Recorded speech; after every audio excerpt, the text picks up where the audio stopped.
Alright, what is up guys, it is Storm back here with another video, and in this one I'm doing something new. I'm going to be reading the web novel of that time I got reincarnated as a slime. So season 2 ended, and I'm going to be reading, like I said, the web novel, chapter 84 of it, which is called The Downfall of Falmas Kingdom. And this is right after the events of season 2. So this is pretty much what season 3 would be. Or I've heard rumors that a movie might be coming out, so this might be the events of the movie or season 3 of Slime. But just think of this as the events that follow season 2. But anyways, before the video begins, if you like the content you're seeing, be sure to subscribe, like, and comment. I mean, they're all free, so why not? If you want some dope channel merch, the links that'll be down in the description below. And if you want to see more of me, go check out my other channels and go follow me on Twitter, Instagram, and TikTok, which will all be linked down below. But without further ado, why don't we just dive right on in. On that day, the world fell into terror once again. The revival of the storm dragon Veldora was confirmed. This information was quickly passed on to the countries under the influence of the Western Saints Church. The kings of each country once again tried to rack their brains for countermeasures against the storm dragon Veldora. However, there was a country that had a more pressing issue. Falmas Kingdom, inside the audience room of the royal castle. On a certain morning, suddenly in the middle of the throne, something was left on it. That thing was a lump of flesh. On that lump of flesh, a face was embedded on the center. It was that of the king's. He's still alive. Although he had a hollow gaze, he seems to still retain some small vestige of his consciousness. The soldier who went to patrol in the morning noticed a groaning sound. That's when he found him. Although the soldiers that served in the royal palace were elite imperial guards, they couldn't stop letting out screams of fear after seeing the body. Such a disgusting appearance. It's inevitable if they didn't realize that the thing they found was the king they served. However, the lesser cabinet minister who rushed after hearing the soldiers scream recognized that it was their king who had a complete change in his appearance. And then, there must be a bottle under me. Please, let me drink it. Understanding the words of the king, he repeated the words in frail and incoherent muttering. They lifted the king's body hesitantly. The body fluids lingered, the stench enshrouding the vicinity. There were people who vomited in fear. There were some people who stumbled on their own feet. It was a pile of decrepit limbs that were attached to something that resembled a human body. The sight alone would awaken a person's basic instinctual fear, a truly repulsive object. Although their faces' expressions stiffened, they endured it with their willpower to continue their duty. Gathering the remaining magicians in the royal palace, they had finished confirming that the lump of flesh was certainly the king himself. Even with such an appearance, they still needed to pay their respect towards the king. Having lifted the king's body according to his words, there was a bottle just as he had said. But would it be okay if he drank this? From that uncertainty, the magicians decided to appraise it. The result? Complete recovery medicine. A full potion. It was a legendary class restorative medicine just a little below resurrection medicine, aka an elixir. It has been said that by drinking this, it will completely restore the lost body parts. The manufacturing method was lost. Even the dwarf race could not produce it.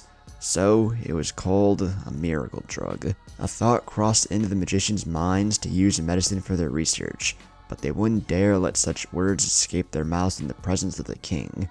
Of course, they knew that the only way to cure the king's current condition was by using the medicine. The change was extreme. At the same time as he drank the medicine, the king's body was transformed into its former healthy appearance. The nearest minister quickly came with appropriate clothing. Wearing the clothing and taking a breather, the king ordered to conduct an emergency imperial conference. The palace became busy, preparing for the conference. The king looked at his trusted ministers that remained behind and said, "Let's change the location. I will speak about what had occurred. Before the conference begins, I want to hear your opinions," so he said weakly. After listening to the king's story, the ministers became silent. The contents were unbelievable, and was too much for them at that time.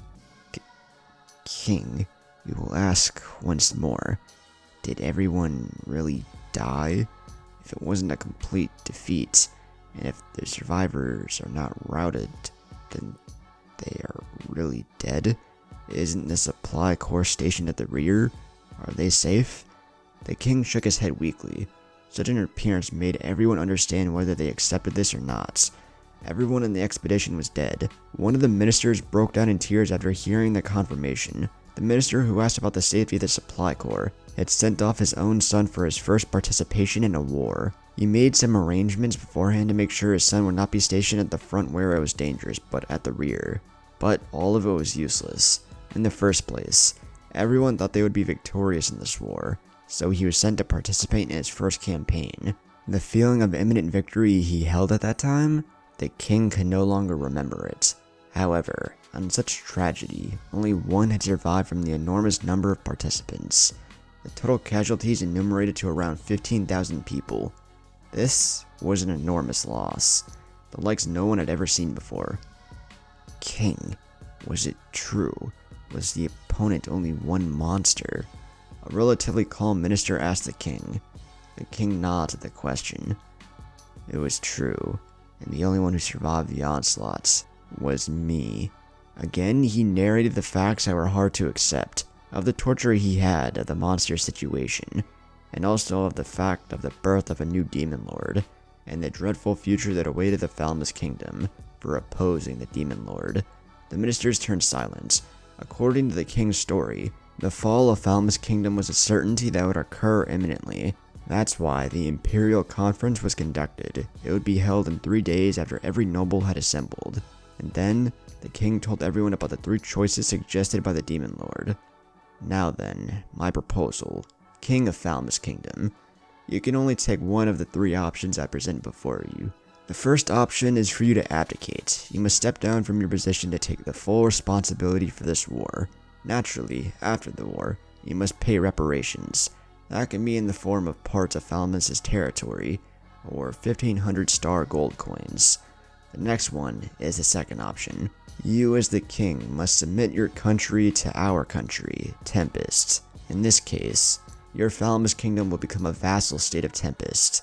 The resistance from the nobles will be definitely big, so it can be expected that it will be hard to convince them.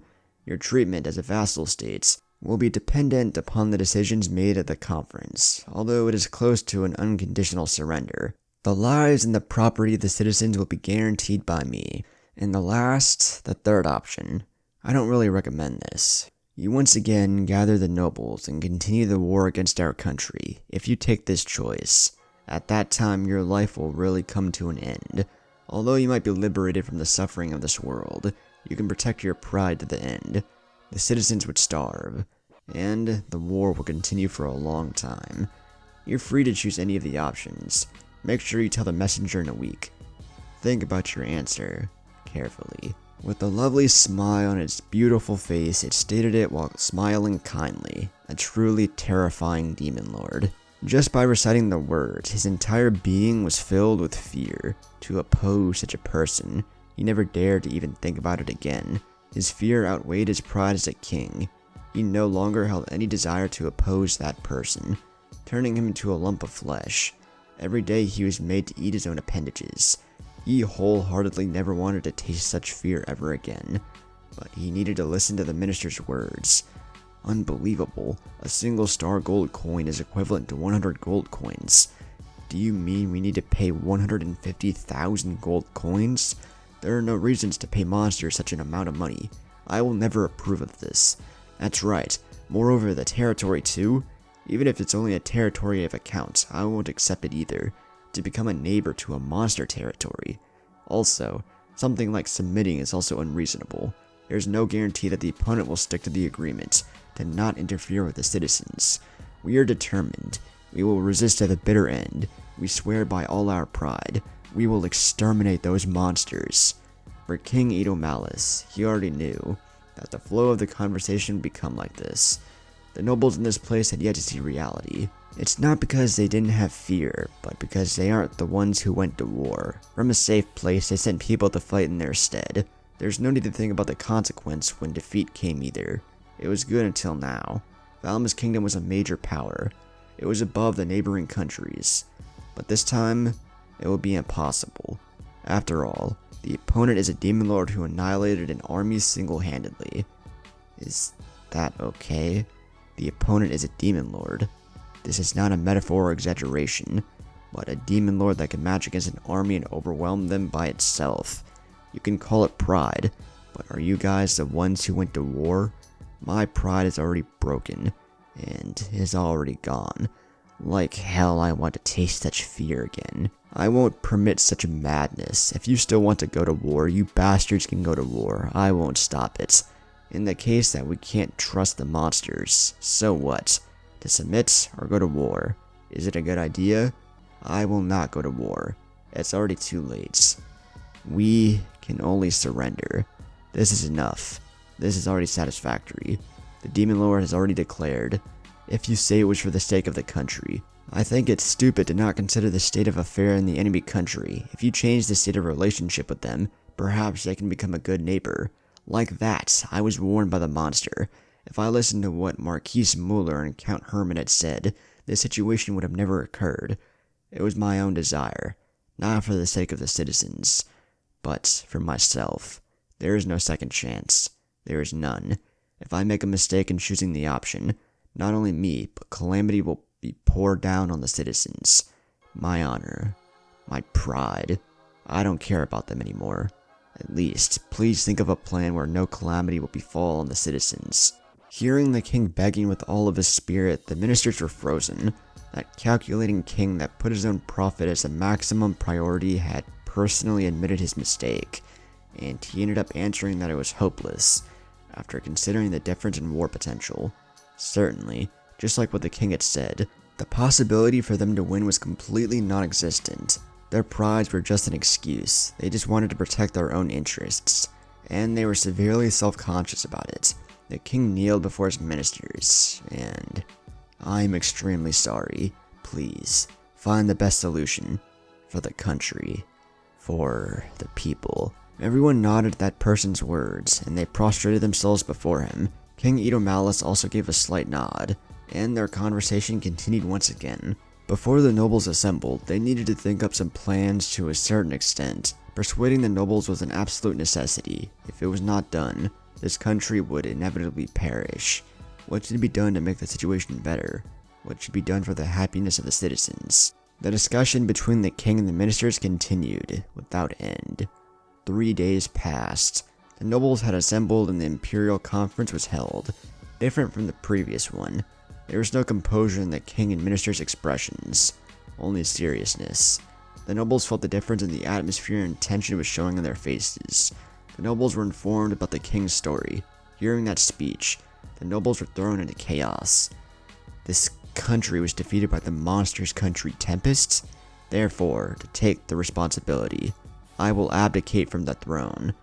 Due to the explosive statements that were spoken by the king, the conference became complicated. The disastrous fate of the subjugation army was announced by the minister. The unbelievable content was that the only survivor was the king alone. The criticisms were flooding against the king's decision to fulfill the demand of compensation. Such talks were justified, as Falmas Kingdom was a large country with a total population of 30 million.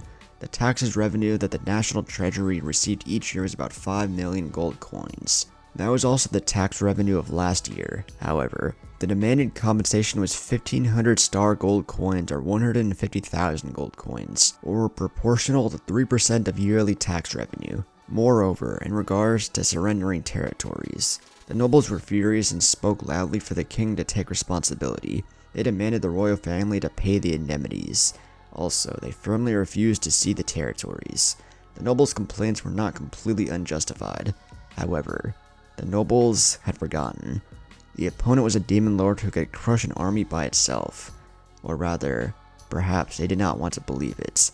When the matter was pointed out, there were some who turned pale, but there were also some who acted impudently too, just like what King Edomalus had been worried about. The nobles didn't reach any conclusion and their conference was in utter chaos. King, even if you abdicated, you cannot escape from taking responsibility. In the first place, did you think you could escape only by yourself? If this one did not abdicate, then I will receive that demon lord's wrath. Is that fine with you? Moreover, if this one doesn't abdicate and keeps governing, there is no other choice than to become a vassal state. Are you prepared for that? However, to unconditionally surrender to that monster is... He kept repeating such exchange many times.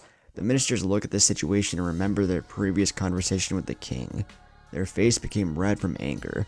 King Itomalis could certainly be considered a greedy person, but not to such an extent into avarice. Moreover, he is not a foolish king, and his eyes see what lies ahead. Even the mistake this time was surely also originated from his desire to protect his country's interests. To push all the blame into the king was a mistake. That was something that could not be tolerated. The nobles had always just wanted to protect their own interests, and as for the sake of Falmas Kingdom itself, it was obvious that they never cared for the lives and properties of the citizens. In the end, the conference ended without reaching any agreements. It was going just like the prediction of Rimuru, or rather, Wisdom King Raphael. Civil war erupted in Falmas Kingdom between the king's faction and the nobles' faction. The result was the downfall of Falmas Kingdom. Henceforth, it was passed down in the later generation as a country that was destroyed because of the Demon Lord's wrath. It's said that at that time, there came a single youth from the domain of Count Nidol Mitem. This man would be known as a new hero.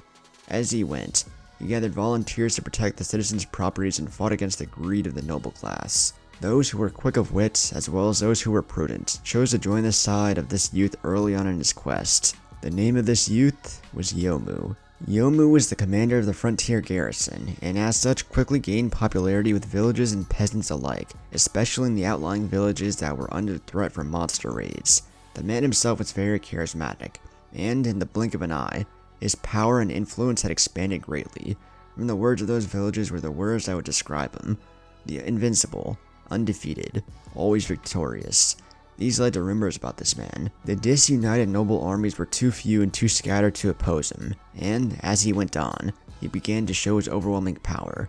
Not only was this young man, Yomu, backed by Marquis Muller, Count Herman, and other such influential noblemen, but he also received the very backing of the royal family's heir, the son of the former King Itomalis, Edgar, who was still a boy. Yet he played an active role as Yomu's personal staff officer. His father, King Itomalis, however, was executed at the time of his abdication. The story of the former king's execution had become ghost talk as of late. At the time, the guillotine blade fell upon him. A young girl's laugh could be heard reverberating at the scene. Then, as if by an otherworldly force, the head and the body began to float in midair and vanished into the far horizon. Certainly, it could not be a mass hallucination. The proof for this was the pool of blood that was left behind after the corpse vanished out of sight. Though this part of the story would be made to vanish from the chronicles of history to fade in the depths of the void, although in the ages to come such a subject would come to controversy and theory, there was evidence that claimed Marius, the hero King Yomu's right-hand man, possessing a spitting image of the former King Itomalis. Though by that point there was no nobleman that could judge the authenticity of such a claim. In just 2 years, the young hero King Yomu the Great had completed his noble quest, and succeeded in uniting the scattered territories of the former Falmas Kingdom. This was only made possible through the noble efforts of the Dwarf and Burman kingdoms. The sole factor would be known as the greatest peace that led to the successful unification. However, even beyond this was a peace that shocked the country. That was the non-aggression treaty that was bestowed upon the noble hero King Yomu by the great demon lord, Rimuru Tempest, a member of the mighty 8-star demon lords. In the end, this treaty was used as a pretext as securing post-war investments and indemnity in support of Yomu. The signing of the non-aggression pact between the great demon lord, Rimuru Tempest, and the hero King Yomu signified the end of a war that brought terror to the peoples of the kingdom. The fear of a demon lord's wrath and terror, capable of causing an entire army to vanquish without a fight. While it isn't spoken, this pact also served to establish the legitimacy of the young hero king, with the former king dead, and the hero king taking the throne with justice as his witness. A friendship was said to have been born between the hero king Yomu and the great demon lord Rimuru Tempest. With the support of these mighty countries, a new country was born. This country's name would become known as Falmas. The meaning of the name was a country born through the greatest peril. Yomu formally assumed the position as the founding king, changing his name from Yomu to Falmas. By his side were two mighty devils, as well as his trusted staff officer and wise political advisor. Though the latter's history has faded into obscurity, the Hero King had surrounded himself with skilled and wise individuals, of unquestionable loyalty and grace. With the trust of his companions as his guide, Yomu thus set out on his road as a Hero King of the country of Falmas. The new era, against such a turbulent era, the progress of history does not stop. 愛してる